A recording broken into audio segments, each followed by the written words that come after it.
Tabakis reaches Nix. He's caught. He's out. Zverev Cavani is the catcher challenge. Tabakis has caught Cavani. Will Zan short.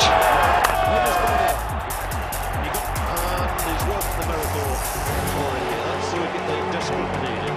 Lose your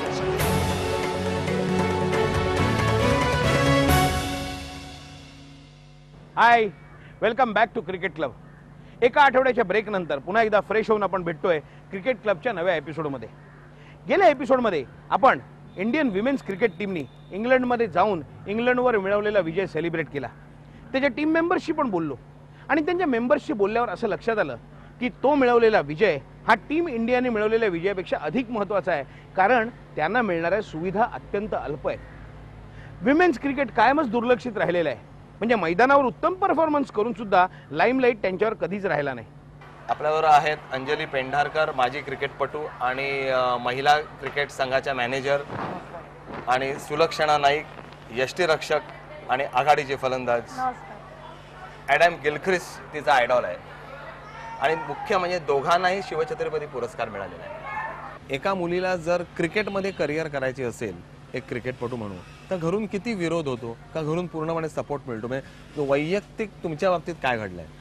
सगळ्यांना मिळतोच असं नाही. पहिलं तर financial problem येतो, कारण का मुलींवर एवढे पैसे स्पेंड करण्यात आई वडील थोडे रिस्ट्रिक्ट देमसेल्स. पण मला वाटतं तोच मेजर प्रॉब्लेम असतो, कारण का बाकी तर क्रिकेट इज खूप पॉप्युलर गेम आहे, पण क्रिकेट खूप एक्सपेन्सिव्ह पण गेम आहे त्याच्याबरोबर. आणि फार कमी सेंटर्स आहेत आणि त्याचे रिटर्न्स नाहीत.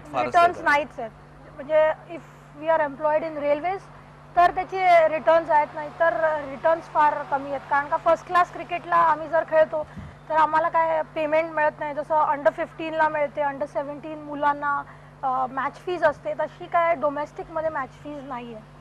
मला अशा बरेच मुलींचे अनुभव आहेत की घरचे खेळायला देत नाहीत, म्हणून त्यांना त्यांचं करिअर बंद करायला लागलेलं होतं. आधी सगळ्यात पहिला प्रथम म्हणजे आईची काळजी असते, उन्हामध्ये मुलगी गेली तर काळी होईल, लग्न कसं करणार.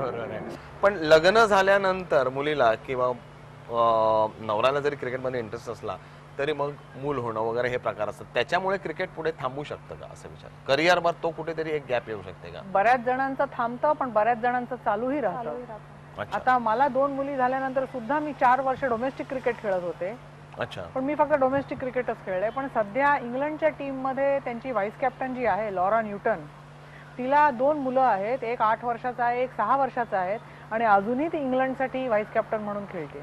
वुमन क्रिकेटला आता फायनान्शियल सपोर्ट कसा मिळतो? म्हणजे आता तुम्हाला बीसीसीआयने छप्पर दिलं, पण पूर्वी तुमचा खर्च मॅनेज कसा व्हायचा? त्यावेळेस सुद्धा स्पॉन्सरसाठी स्पॉन्सरशिप मिळायची.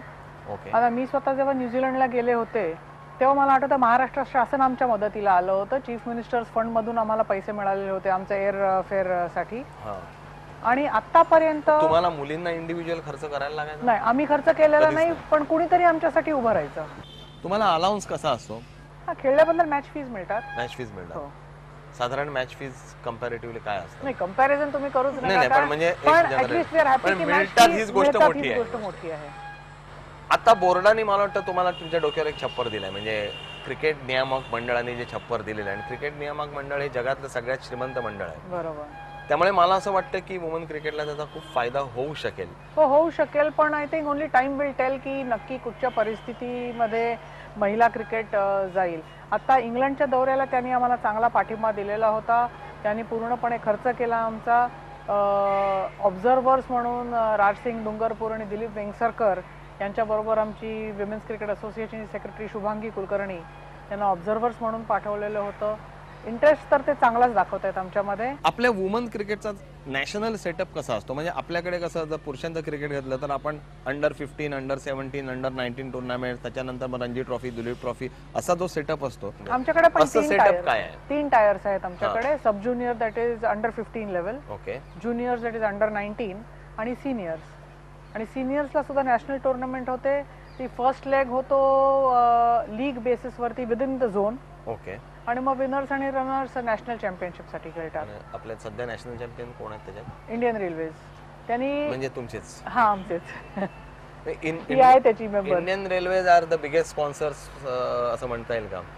स्पॉन्सर्स म्हणजे त्यांनी बऱ्याचशा ज्या वुमेन क्रिकेटर्स आहेत त्या इंडियन रेल्वेज मध्ये आहेत. 1985 साली इंडियन रेल्वेजनी टीम फॉर्म केली आणि त्यावेळेपासून त्यांच्या रिक्रुटमेंट चालू आहे. इंटर रेल्वे टुर्नामेंट होते, which is one of the best tournaments. आणि एअर इंडियामध्ये सुद्धा आता महिला क्रिकेटला प्रोत्साहन देत आहे. गेले किती 5-7 वर्ष तरी एअर इंडियाची टीम आहे. पटनामध्ये मी असं ऐकलंय की पटनामध्ये एका मॅचला प्रचंड गर्दी झाली होती. ही गर्दी क्रिकेट बघायला होती की मुली कसं क्रिकेट खेळतात हे बघायला होती? तिकडे ती लोक येतात तर तुम्ही म्हणालात तसं थोडंफार मुलींना बघायला येतात आणि थोडंफार क्रिकेट कशा मुली खेळतात हे बघायला येतात. बरं, आमच्यामध्ये आणि पुरुषांमध्ये टेक्निकमध्ये काही फरक नाही. नाही, जो निसर्गाने जो बायस दिलेला आहे तो बायस जो प्रत्येक खेळामध्ये असतो तसाच इकडेही आहे. थोडा स्पीड कमी असू शकेल ह्याच्यापेक्षा जास्त आणि पॉवर कमी असू शकते. बाकी टेक्निक वाईज काही आमचं कमी नाही. आणि इंग्लंडमध्ये थोड्या कमी होत असतील? हो, अजिबात नाहीत. एखाद दोघं जणच मारतात, त्यामुळे सिक्सेस कमी होतात. पण स्किल वाईज जर तुम्ही बघाल तर टेक्निकली मुली खूप जास्ती साऊंड आहेत. अरे वा, ही चांगली गोष्ट आहे. म्हणजे फार जास्ती ग्रेसफुल वाटतील मुली खेळताना. आता मेन्सचा खूप पॉवर गेम झालाय. बरोबर आहे. मुलींचा स्किल खूप जास्ती चांगलं वाटतं मुलांच्या कंपॅरिझन. तुमच्यात विश्वनाथ जास्त आहेत आणि धोनी कमी आहे असं हो, डेफिनेटली. तुमच्या बॅट्स कशा असतात? म्हणजे ज्या पुरुषांच्या बॅटचं वजन असतं आणि तुमच्या बॅटचं वजन ह्यात किती फरक आहे? बॅट तशा आता इंडियन मुली ज्या आहेत त्या सगळ्या हेवी वापरतात. जे ओपनर्स वगैरे आहेत कन्सिडरेबली हेवीच आहेत आमच्या बॅट्स. ज्या फॉरेन टीम्स आहेत त्या मुलींच्या बॅट्स खूप लाईट आहेत आमच्या कंपॅरिझन मध्ये. तुम्ही का जड वापरता? तेंडुलकर वापरतो जड म्हणून? नाही, म्हणून नाही. कारण का मुलींमध्ये जसं आम्ही खेळतो तर पॉवर जी आहे ती मारताना बॅटच्या वेटनी बॉल जास्ती ट्रॅव्हल होतो. फिल्डिंग स्टँडर्ड साधारण कसा असतो? Good, very good. आजकाल डाईव्ह मारणं आणि स्लाइडिंग होऊन बॉल अडवणं वगैरे हे सगळा पूर्ण टीम करते. मला असं कळलंय की आपल्या वुमन क्रिकेटरला बाहेरून कोचिंगची मागणी आलेली आहे. म्हणजे काही आशियातल्या काही देशांनी सांगितलेलं आहे की आमच्याकडे तुमचे कोचेस पाठवा, आम्हाला टीम तयार करायची. ते कुठले देश आहेत? एशियामध्ये आपला देश एक मोठी सुपर पॉवर आहे. बरोबर आहे. कारण पाकिस्तान आणि श्रीलंकेपेक्षा आपण कितीतरी चांगले आहोत. त्याच्यामुळे आम्हाला मदत करा, आम्हाला टेक्निक द्या किंवा विमेन कोचेस द्या अशी मागणी बरेच देशांकडून आलेली आहे. Japan, China, Singapore, Japan, China, Kuwait. हो, त्यांच्याकडे क्रिकेट. जपान, चायनाकडे क्रिकेटचा काही इतिहास नाही. मेन्स क्रिकेटचा काही नाही इतिहास, पण त्यांना विमेन्स क्रिकेट चालू करायचं आहे आणि आम्हाला कोचेस तुम्ही प्रोव्हाइड कराल का अशी मागणी आलेली आहे त्यांच्याकडून.